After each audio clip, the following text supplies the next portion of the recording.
კიდევ ერთი ამბავი, რომელიც Forbes-მა დღეს გამოაქვეყნა, ეს არის პარადოქსი, იმასთან დაკავშირებით, რომ დასაქმება იზრდება და შემოსავალი კლებულობს.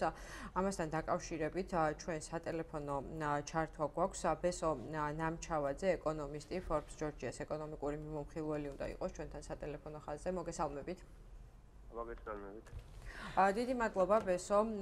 2014 წელს ხელფასიდან გადახდილი საშემოსავლო გადასახადი შემცირდა მიუხედავად იმისა, რომ საქსტატის მონაცემებით დასაქმებულთა რაოდენობა 34,000 კაცით გაიზარდა. ამას ვკითხულობთ ჩვენ Forbes-ზე. როგორ ახსნით ამ უცნაურ პარადოქსს და საერთოდ რამდენად სანდოა ის სტატისტიკა, რომელსაც ჩვენ პერიოდულად გვთავაზობს ხოლმე საქსტატი? გეტყვით, ჩვენ დავთვალეთ საშემოსავლო გადასახადი, რომელიც შემოვიდა დასაქმებული ადამიანების გადახდილი გადასახადით, იცით რომ ხელფასიდან 20% ყველა ადამიანს ეჭირება საშემოსავლო გადასახადის სახით. ასევე ეს მოიცავს ეგრეთ წოდებული ინვესტორების მიერ გადახდილ საშემოსავლო გადასახადს, არეზიდენტი პირებისგან გადახდილ საშემოსავლო გადასახადს და გამოვიდა რომ 2014 წელს 2013 წელთან შედარებით მთლიანად ქვეყნის ტერიტორიაზე ესეთი ამ სახით აკრეფილი გადასახადი 6 მილიონი ლარით შემცირდა და რატომ არის ეს პარადოქსული? ამავე დროს სტატისტიკის ეროვნულ სამსახურმა გამოაქვეყნა ინფორმაცია, რომ დასაქმება და დაქირავებით დასაქმებული ადამიანები, რომლებიც ყველა ხელფასისებს გაიზარდა 34,000-ით 34,000 კაცით, ანუ იგივე 20%-ში ვთქვათ 5.2%. ამას ლოგიკურად უნდა მოყოლოდა საშემოსავლო გადასახადის ზრდაც. შეიძლება იყოს ერთი მომენტი, იყოს ესეთი დაუბეგრავი მინიმუმი, როდესაც 500 ლარამდე ქონდა ხელფასი, ეს პროცესი გადასახადი უკან ვრდებოდა, მაგრამ ეს 2013-ში იყო. ამ 2013-ში იყო 14-ში იყო. შეიძლება ცოტათი უფრო მეტ დაუბრუნდა უკან გადასახადი ვიდრე 2013-ში და ამანაც თამაშობს. ყავმა იმ ხელა პარადოქსს ვეძახით, მხოლოდ ამით ვერ აიხსნება. გარდა გასათვალისწინებელია, რომ მაინც ასე თუ ისე საშუალო ხელფასი საქართველოში იზრდება წლების განმავლობაში, ესეთი ტენდენცია გვაქვს. 2014 წელი არ გამოქვეყნებულა, რამოდენიმე დღეში გამოქვეყნებოდა და არწმუნებული ვარ, ეს თუ არის 770-ი და საშუალო ხელფასის რამოდენიმე აწოლდარი გაზრდილი იქნება. ესეც კიდე იმის არგუმენტია, რომ უნდა გაზრდილი იყოს საშემოსავლო გადასახადი. ეხლა რა შეიძლება ხდებოდეს? საბიუჯეტო ინფორმაცია მცდარი ვერ იქნება, იმიტომ რომ ფულთან არის საქმე და ხაზინაში, საბანკო გადარიცხებებზე და ასე შემდეგ დაფიქსირებული თანხებია და მით უმეტეს არანაირი мотиваცია არ აქვს იმის რომ რაღაცა შემცირებული უჩვენოს. ანუ ეს ნამდვილად ვიცით, რომ გადასახადის გადახდელების თანხა ნამდვილად შემცირებულია. კი ბატონო, ფინანსთა სამინისტრო არაფერ შუაში არა მათ სწორი მონაცემები უწერიათ.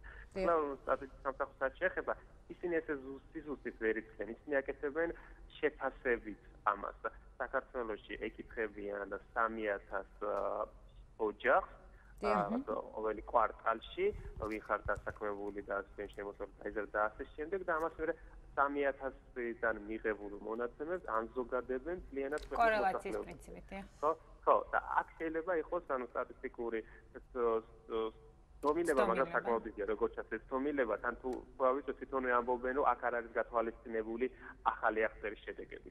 ეს ეხმობა ძველი მონაცემებით მოსახლეობის რაოდენობას და ხო, სწორედ ამაშია საქმე, რომ ჩვენ გვჭირდება ზუსტი ინფორმაცია, ხო? თუმცა ის კრიტერიუმი, რასაც თქვენ ამბობდით, ის რომ გადასახადის გადამხდელთა მიერ გადახდილი თანხიდანაც შესაძლებელია ვიქონიოთ გარკვეული სურათი. ცხადია, საქსტატსაც უნდა გქონდეს, ხო, ამის შესახებ ინფორმაცია, ანუ თუ ჩვენ ვიცით ის, რომ ესე ითვლება გარკვეულწილად დასაქმებულთა რაოდენობა, რატო არ გაითვალისწინეს მათ ეს კრიტერიუმი? როდესაც ინფორმაციას ავრცელებდნენ ზრდასთან დაკავშირებით. ესენი მეთოდოლოგიური საკითხია, უმშევრობის სტატისტიკის შესწავლისას არ ითვალისწინებენ ამას, ითვალისწინებენ გამოკითხვას, ოჯახების გამოკითხვას, 3,000 ოჯახის გამოკითხვას. თუმცა შიდა სამუშაოსა შეუძლია პარალელურად შედარება მოახდინო და შემდეგ დაფიქსირა თუ ასეთ პარადოქსთან საქმე რატომ გვაქვს. ან ერთადერთი ის რჩება კიდე, თქვა საგადასახადო უფრო ცუდად იმუშა 2013 წელს უფრო კარგად აკეთება გადასახადი 2014-ში, მაგრამ ეს ამის ალბათობა ძალიან დაბალია, იმიტომ რომ საშემოსავლო გადასახადი ავტომატურად ეჭირება ადამიანს ხელფასით და ამის ადმინისტრირება რთული არ არის. დიახ, და ბესო გკითხავთ მაინც თქვენ არ ხართ ცხადი ავალდებული იცოდეთ სტატისტიკა უმუშევრობის ზრდასთან ანკლებასთან დაკავშირებით, მაგრამ ვინაიდან ეკონომიკა თქვენი გამოცემის მთავარი სფეროა, ხომ არ გაქვთ გარკვეულწილად თქვენი წყაროს მიხედვით ინფორმაცია, რა ვითარება გვაქვს ამ მხრივ, იზრდება უმუშევრობა თუ მცირდება ბოლო წლებში? არა, მე ვფიქრობ, უბრალოდ დასაქმება ალბათ გაზრდილი იქნება, იმიტომ რომ ჩვენ შეიძლება დაბალი, მაგრამ მაინც პოზიტიური ზრდის ტემპი გვქონდა 2013-2014 წელთან, 14 წლებში 3-4% დაიზარდა ეკონომიკა, ამას ბუნებრივად მოყვებოდა რაღაც რაოდენობით სამუშაო ადგილების შექმნა, მაგრამ მე ჩვენ რატომ გადავამოწმოთ პარალელურად სხვა წყაროებით, ხო? შეიძლება უფრო ოპტიმისტური სურათია დღეს ჩვენთვის ნაჩვენებით, ვიდრე რეალურად არის ქვეყანაში. გასაგებია. ძალიან დიდი მადლობა უნდა გადაგიხადოთ ბესო ნამჩავაძე, ეკონომისტი, Forbes Georgia-ს ეკონომიკური მიმომხილველი იყო ჩვენთან სატელეფონო ხაზზე, ამბობს ჩვენ Facebook-საც დავდებთ.